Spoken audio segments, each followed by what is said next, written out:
Hey Non-Techies, this is Jess from Non-Techie HQ. In today's tutorial, we will go over how to add Pinterest save buttons to your SquareSpace website.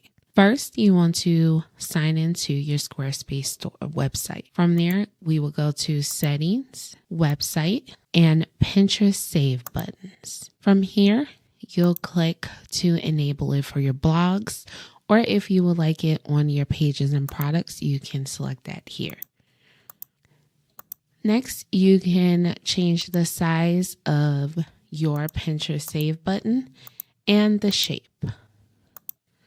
Once you have your settings how you would like them, you'll click Save, and that will add Pinterest save buttons to your SquareSpace website.